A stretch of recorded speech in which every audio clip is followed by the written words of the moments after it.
well as the message which had come to him from Histius.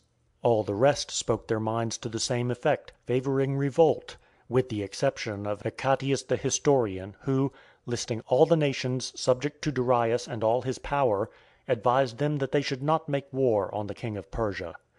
When, however, he failed to persuade them, he counselled them that their next best plan was to make themselves masters of the sea.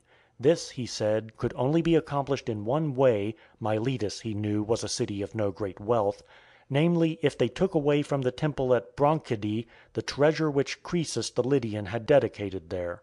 With this at their disposal, he fully expected them to gain the mastery of the sea. They would then have the use of that treasure, and their enemies would not be able to plunder it. The treasure was very great, as I have shown in the beginning of my account. This plan was not approved, and they resolved that they would revolt. One out of their number was to sail to Myus, to the army which had left Naxos and was there, and attempt to seize the generals who were aboard the ships. Yatragoras, who had been sent for this very purpose, craftily seized Olyatus of Mylasa, son of Ibanolus, Histius of Termera, son of Temnes, Caius, son of Erxandrus, to whom Darius gave Mytilene, Aristagoras of Cyme, son of Heraclides, and many others besides. Then Aristagoras revolted openly, devising all he could to harm Darius. First he made the pretence of giving up his tyranny and gave Miletus equality of government, so that the Milesians might readily join in his revolt. Then he proceeded to do the same things in the rest of Ionia. Some of the tyrants he banished, and as for those tyrants whom he had taken out of the ships that sailed with him against Naxos, he handed them each over to their respective cities, which he wished to please. Caius, when the Mytileneans received him, was taken out and stoned, but the Cymeans, as well as most of the others, let their own man go. In this way, then, an end was made of tyrants in the cities. After doing away with the tyrants, Aristagoras of Miletus ordered all the peoples to set up governors in each city. Then he went on an embassy in a trireme to Lacedaemon, for it was necessary for him to find some strong ally. At Sparta, Anaxandrides, the son of Laon, who had been king, was now no longer alive, but was dead, and Cleomenes, the son of Anaxandrides, held the royal power. This he had won not by manly merit, but by right of birth. Anaxandrides had as his wife his own sister's daughter, and although he was content with her, no children were born to him. Since this was the case, the ephors called him to them and said, "Even if you have no interest in caring for yourself, we cannot allow the house of Eurysthenes to perish. Therefore send away the wife that you have, seeing that she bears you no children, and wed another. If you do this, you will please the Spartans." Anaxandrides, however, said in response that he would do neither of these things, and that they were not giving him good advice in bidding him to get rid of his present wife, who was blameless, and to marry another. Then the ephors and the elders took counsel and placed this proposal before Anaxandrides. "Since, as we see, you cling to the wife that you have, carry out our command and do not hold out against it, bearing in mind that the Spartans will certainly find some other way of dealing with you. As for the wife that you have, we do not ask that you send her away. Keep providing her with all that you give her now, and marry another woman in addition who can give you children." So they spoke, and Anaxandrides consented. Presently he had 2 wives and kept 2 households, a thing which is not at all customary in Sparta. After no long time the second wife gave birth to Cleomenes. She then gave the Spartans an heir to the royal power, and as luck would have it, the first wife, who had been barren before, conceived at that very time. When the friends of the new wife learned that the other woman was pregnant, they began to make trouble for her. They said that she was making an empty boast so that she might substitute a child. The ephors were angry, and when her time drew near, they sat around to watch her in childbirth because of their skepticism. She gave birth first to Dorieus, then straightway to Leonidas, and right after him to Cleombrotus. Some however say that Cleombrotus and Leonidas were twins.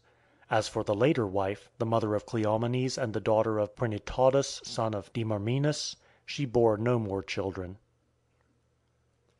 Now Cleomenes, as the story goes, was not in his right mind, and really quite mad, while Dorieus was first among all of his peers, and fully believed that he would be made king for his manly worth. Since he was of this opinion, Dorieus was very angry when at Anaxandrides' death the Lacedaemonians followed their custom and made Cleomenes king by right of age. Since he would not tolerate being made subject to Cleomenes, he asked the Spartans for a group of people whom he took away as colonists.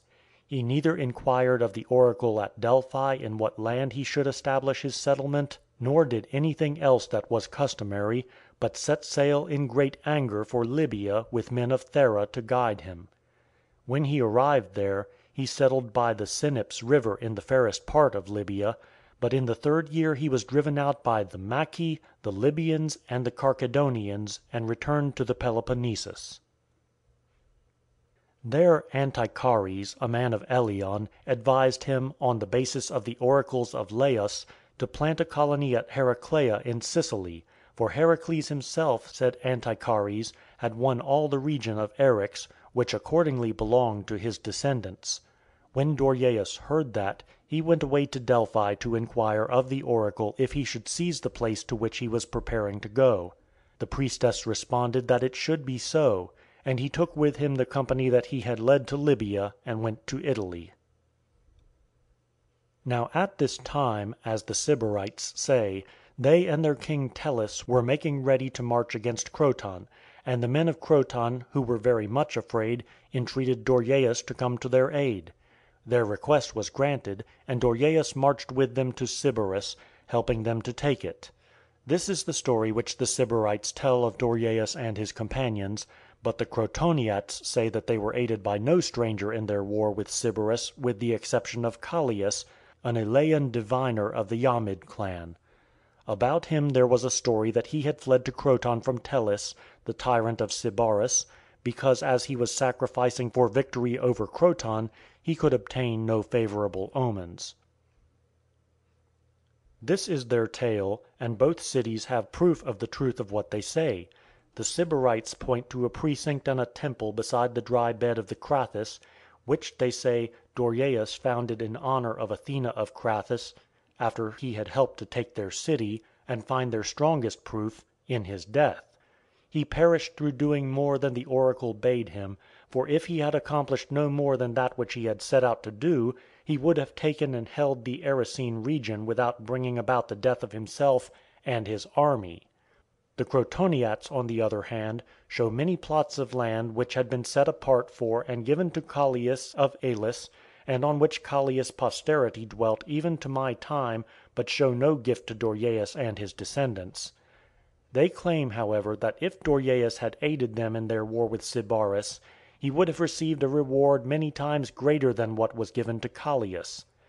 This, then, is the evidence brought forward by each party, and each may side with that which seems to him to deserve more credence. Other Spartans too sailed with Dorieus to found his colony, namely Thessalus, Paribates, Celias, and Eurilion. When these men had come to Sicily with all their company, they were all overcome and slain in battle by the Phoenicians and Egestans, all that is, except Eurilion, who was the only settler that survived this disaster. He mustered the remnant of his army and took Minoa, the colony from Selinus, and aided in freeing the people of Selinus from their monarch Pythagoras. After deposing this man, he himself attempted to become tyrant of Selinus, but was monarch there for only a little while, since the people of the place rose against him and slew him at the altar of Zeus of the marketplace, to which he had fled for refuge. Philippus of Croton, son of Butasides, was among those who followed Dorieus and were slain with him. He had been betrothed to the daughter of Tellus of Sybaris, but was banished from Croton. Cheated out of his marriage, he sailed away to Cyrene, from where he set forth and followed Dorieus, bringing his own trireme and covering all expenses for his men.